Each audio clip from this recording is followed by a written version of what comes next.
China lagi ngadapin salah satu tantangan terbesar mereka dalam sejarah, yaitu kehancuran sektor properti. Sektor properti itu adalah sektor yang bagus ya, dan semua orang harusnya beraspirasi minimal buat beli rumah buat digunakan dalam jangka panjang. Tapi kalau misalnya kalian masih mikir, investasi properti itu adalah investasi yang 100% nggak mungkin rugi, gue mau buka mata kalian dari studi kasus China. Perusahaan properti terbesar di China kayak Evergrande, Country Garden, Keza Group, Fantasia, dan Sunac itu lagi menghadapi krisis finansial, dan krisisnya ini melibatkan lebih dari setengah 50 properti developer terbesar loh. Di sini kalian bisa lihat sendiri, yang warna merah itu udah default alias udah bangkrut, lalu Country Garden ini warnanya pink, artinya mereka udah mengalami kegagalan bayar. Secara konteks, hutang Country Garden itu cuma dinilai 5%, artinya kalau misalnya kalian beli obligasi senilai 100 juta rupiah, obligasi ini lagi diperjualbelikan di angka 5 juta. Karena investor itu pesimis bahwa mereka bakal bisa bayar bunga dan pokok hutangnya. Bayangin aja, baru di tahun 2020, Country Garden itu adalah perusahaan properti terbesar kedua di China, dan nomor satunya itu adalah Evergrande.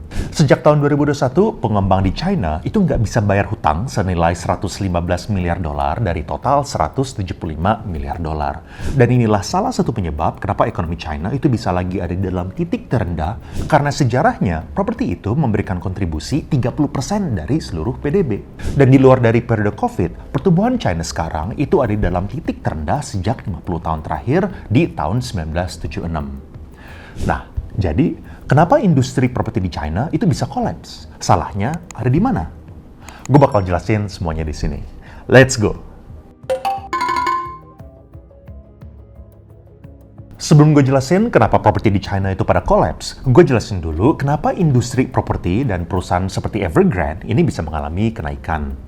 Harga properti di China itu terus mengalami kenaikan yang signifikan. Contoh di China, itu 10 kali lipat dalam 20 tahun. Dan 80% dari kekayaan orang Tiongkok itu di properti. Dan properti itu dilihat sebagai investasi yang nggak mungkin rugi. Soalnya dari tahun ke tahun, harganya terus mengalami kenaikan. Dan saking tingginya permintaan properti di beberapa kota, pengembang properti itu menggunakan sistem lotre. Bahkan saking jomplangnya permintaan, rasio demand dan supply itu bisa 1:60. Otomatis waktu kepilih, kalau misalnya orang dapat kesempatan buat beli properti, mau ngebayar loh ini. Orang itu tuh bisa merasa bersyukur dan langsung ngebet buat beli. Ini kok kedengarannya kayak familiar ya? Yang udah pernah beli properti di Indonesia pasti paham apa yang gue maksud. Otomatis pengembang pun berbondong-bondong buat tumbuh dengan agresif dengan cara didanai oleh hutang. Dan di titik puncaknya, Evergrande itu bisa ngejual sampai 81 juta meter persegi dalam 1 tahun. Dan kalau misalnya ukuran rumah di China itu rata-rata 60 meter persegi, berarti bisa diasumsikan kalau misalnya mereka ngebangun 1,35 juta unit. Biar kalian kebayang itu segede apa, semua pengembang di Indonesia itu kalau misalnya ditotalin, dijadiin satu, itu cuma ngebangun sekitar 1 juta unit di tahun 2020. Jadi satu pengembang di China itu udah ngebangun lebih banyak dibandingkan seluruh pengembang properti di Indonesia. Skalanya segila itu. Nah, developer-developer itu ngebebasin lahan langsung dari negara ya, nggak kayak di Indonesia. Pemerintah di masing-masing kota itu bakal memutuskan zonasi di mana mereka bakal ngebangun kawasan industri, kawasan pabrik, kawasan residensial, dan juga apartemen. Lalu pengembang properti itu bakal beli langsung dari negara dan bakal melakukan presale, alias jual dan terima duit sebelum mereka ngebangun apartemennya. Jadi pembeli itu bakal bayar di muka, tapi Evergrande malah mengalokasikan dana penjualannya ini untuk proyek-proyek baru buat scaling up secara agresif. Otomatis saat penjualannya itu melambat, proyeknya mangkrak, dan pembeli-pembeli proyek yang mangkrak ya pada marah-marah. Kok kedengarannya kayak familiar ya? Dan gara-gara kenaikan harga properti yang udah berlangsung bertahun-tahun, mantra properti itu adalah investasi yang paling aman dan nggak mungkin turun. Dan juga pembeli itu merasa sangat beruntung kalau misalnya mendapatkan kesempatan buat beli properti.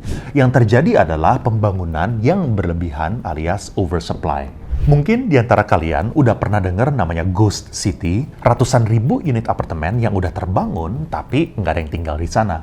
Sampai ada kota yang terinspirasi sama Paris yang benar-benar copy-paste 100% replika sama beberapa arsitektur di Paris yang terkenal.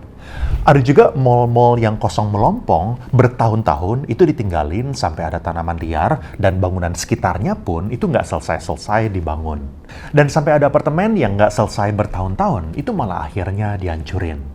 Saat ini, diestimasikan ada antara 65 sampai 80 juta unit yang kosong. Di sini kita bisa belajar, walaupun properti itu adalah sektor investasi yang menarik, bukan berarti itu menggaransi 100% bahwa kita itu pasti untung.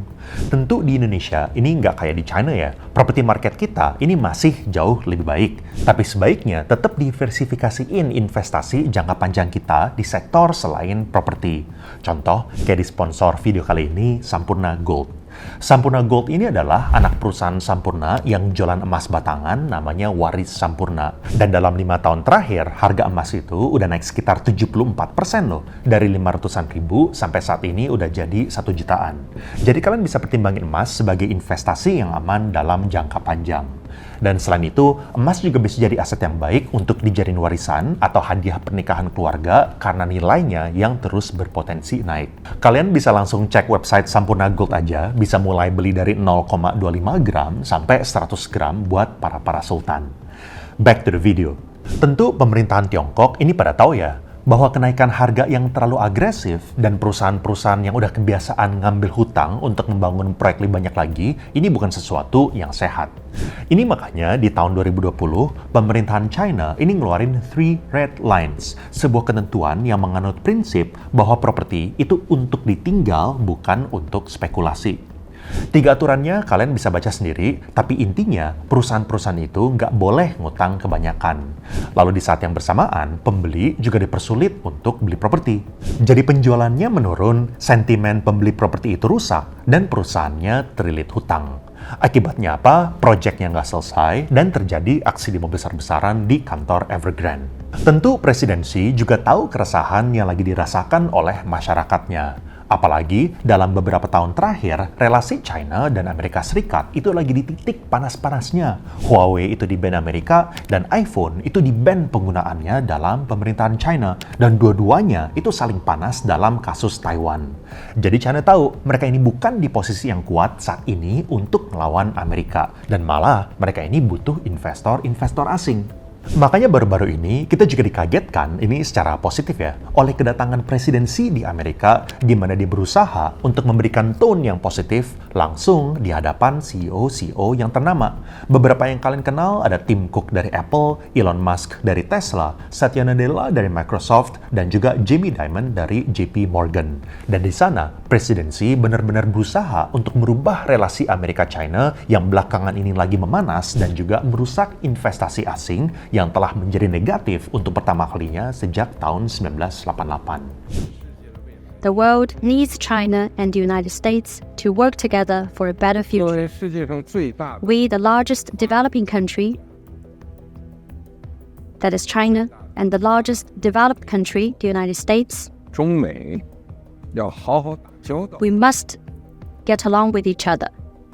中愿意 China is ready to be a partner and friend of the United States.